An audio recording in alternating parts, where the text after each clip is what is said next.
Roads in several areas in the Mathura district, including Mulatiyana and Kirimaara, were inundated due to the heavy rainfall that was experienced in the past few days. District Secretary of Mathura, EAC Vidanagamachi, said that the situation arose as a result of the Barapitiya tank breaking its banks. Roads and farmlands in the Kumburupitiya, Sapugoda, Godawa and Kurumburuwan areas in Mathura were inundated as a result of the heavy rainfall experienced last evening. Correspondents in the area said that the road opposite the Kumburupitiya based hospital was also inundated by flood waters. The Department of Meteorology said that the Deniaya area experienced a rainfall of 51 millimeters yesterday, and areas on the either side of the Nilvala River also received a rainfall of almost 50 millimeters. The Nilvala River receives water from the Kiramaara and the Dalaguda canals. There is a large rock located at the point where the water of both canals meet. When the river was cleaned during the previous occasions, we told them that the water would flow quickly if the rock was removed. But it never happened. Locals living on either side of the Nilvala River are always affected by flooding whenever the upper areas of the Nilvala River receives even a slightest rainfall. What are the reasons behind this? The 70 kilometers long Nilvala River is born 1050 meters above sea level at the peak of the Gongala mountain. The Nilvala River drops 12 meters below sea level after travelling 36 kilometers from its point of origin. This section is known as the Ihla Nimnaya, and tributaries of the Nilvala River, the Kotapolara, Uruboko-oya and Ulando-oya join the Nilvala River at this point. The remaining 34 kilometers of the Nilvala River flow toward at a height of 12 meters above sea level. This section is known as the Pahala Nimnaya, and the Kiramaara, the Igilioya and the Kaduwaddawa tributaries join the Nilvala River at this point. The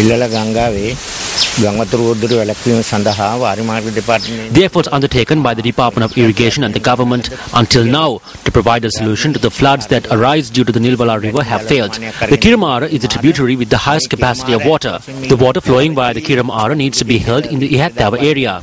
There is a need for a tank in that area. That never happened. Because of that, lowlands are inundated. The only solution for this is to construct a canal from Kumburupitiya to Wilpita. Newsfirst contacted the Mathura Division Irrigation Engineer L.S. Surya Bandara to inquire into the steps taken regarding the Nilvala River overflowing. Medium-scale reservoirs need to be constructed in the upper area. The river also needs to be redirected. Such proposals have been made. Some of the proposals are being studied while the others are in the planning stages. However, the general public objects when we attempt to implement these proposals. Other socio-economic issues are also highlighted. I believe that reservoirs have to be constructed in the upper areas. Deputy Minister of Irrigation and Water Management W.B. Ekanayake said that a project to direct water from the Nilvala River to Hambantota is in its planning stages.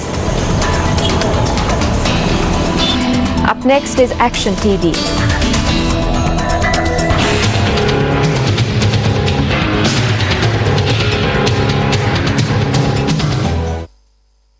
On the 15th of this month, Action TV highlighted the inconveniences faced by the parents of these 211 children in the Midiala area in Panduwas as a result of the 1000 secondary school system. Enrolling students for grade 1 at this school was scheduled for the day after the Action TV revelation. Action TV highlighted that the parents of 83 children of this group had not even applied to any school in order to enroll their children to grade 1.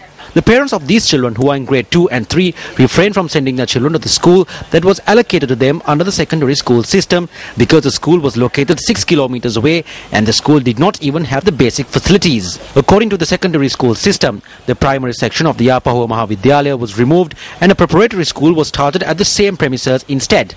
59 students were to be admitted to the new preparatory school.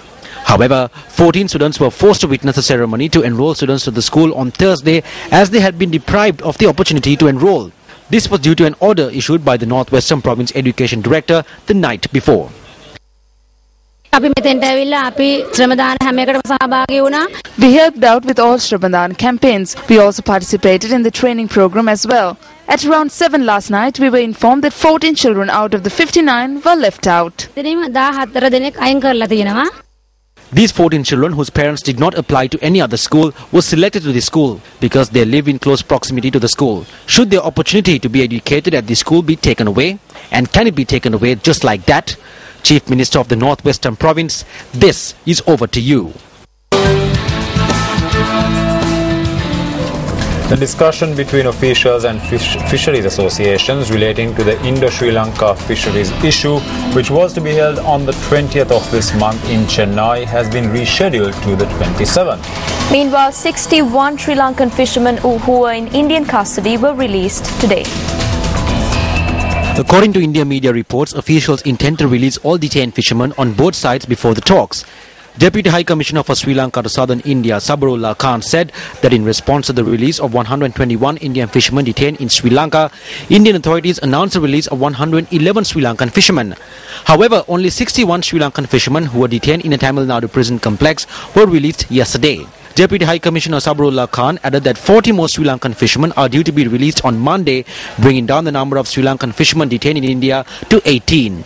According to the Minister of Fisheries, as the 61 Sri Lankan fishermen who were released yesterday are currently housed at the Mahabodhi Temple, the office of the Deputy High Commissioner in Chennai has been notified to provide the fishermen with the required facilities.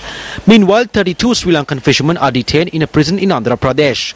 Although fishermen of both countries have been released, the vessels have not been released as yet. 40 Sri Lankan fishing vessels are in Indian custody, while 90 Indian fishing vessels are in Sri Lankan custody. Meanwhile, the Minister of Fisheries said that Additional Solicitor General Suhada Gamlat had ordered the release of 15 fishing vessels belonging to the 111 Indian fishermen who were released yesterday. United National Party parliamentarian Sajith Premadasa alleges that permission has been granted to other countries to reap the benefits of the country's fisheries resources. They have given away our maritime resources, fisheries resources and maritime boundary to the foreign nations to be exploited.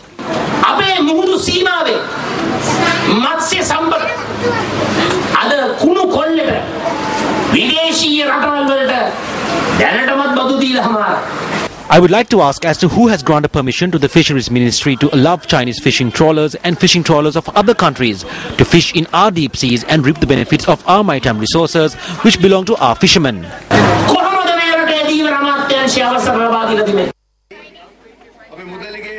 The parliamentarian made the statement at an event held to donate concessionary loans to a group of low-income women in the Surya Veva area this morning. United National Party parliamentarian Harsha De Silva participated at an event held in Dehiwala yesterday.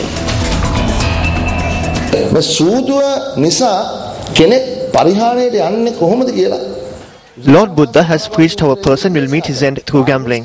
As a religious society, if they are trying to develop this nation by building casinos, I believe there is a big conspiracy here. I believe that there are many others in which this country could be developed.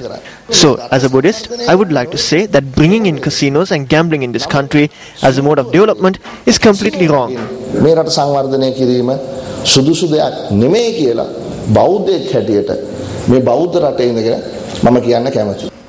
UNP MP Dr. Harsha De Silva donated equipment to welfare committees in the Kaudana area in Dehiwala. Speaking at a meeting in Minuwangoda, Project Minister Rohitha Abegunawardena commented on the United National Party.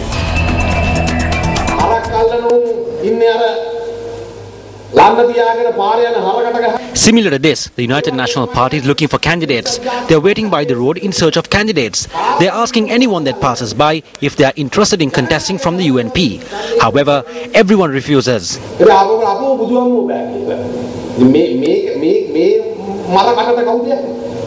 Ranil Wickramasinghe made this leadership council with the hope of winning the Western and Southern provincial councils. By the 18th of March, there will be 12 members in this leadership council. By March, they might increase it up to 40. Even if J.R. Jayawardena is resurrected, the United People's Freedom Alliance will win the West and the South. No one can stop it, my friends. J.R. Jayawardena, Basnahilai, Dakunai, Exa Jaradani, Asandania, Dinanawayakantai, Time now for the newspaper cartoon of the day. Time now for the newspaper cartoon of the day.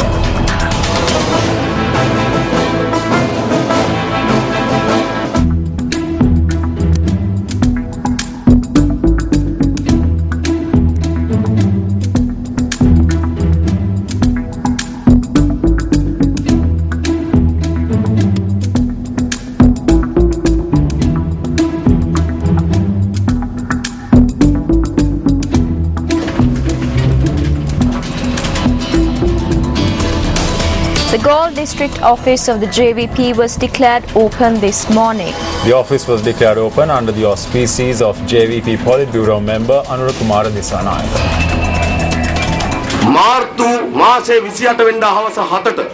On the 28th of March at 7 p.m, a resolution on Sri Lanka will be presented to the United Nations.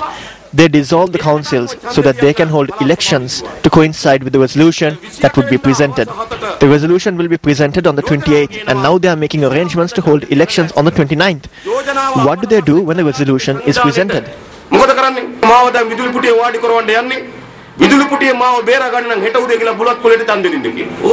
They say that they are going to be seated onto the electric chair, and if you want to save me from this chair, vote for the beetle leaf tomorrow morning. This is the same thing they did last time. They are lying to the people because they have no answers, and the only answers they have is that these are all ramblings.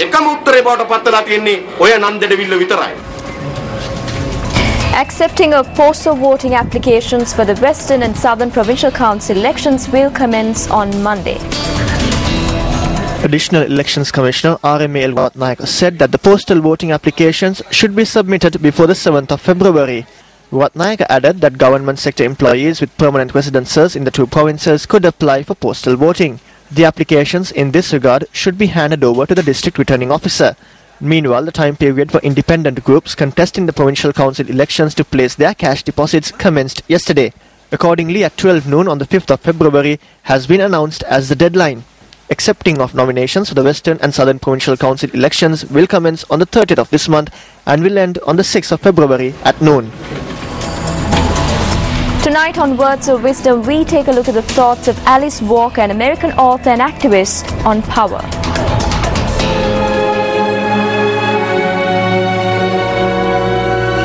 The most common way people give up their powers is by thinking they don't have any. Alice Walker, American author and activist.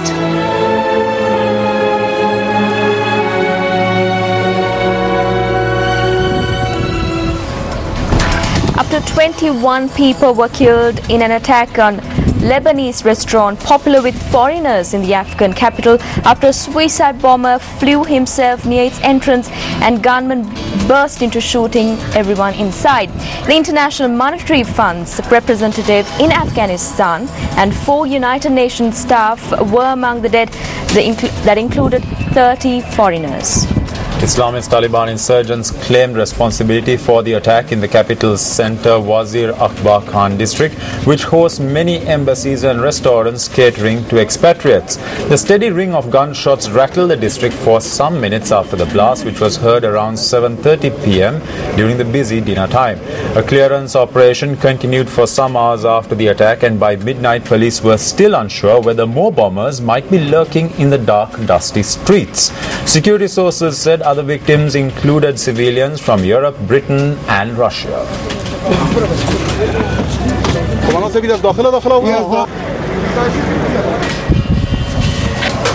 And that's a wrap of Primetime News at 9. I'm Stephanie Lazarus. And I'm Sharon Silva. We leave you with the weather forecast for the next few hours.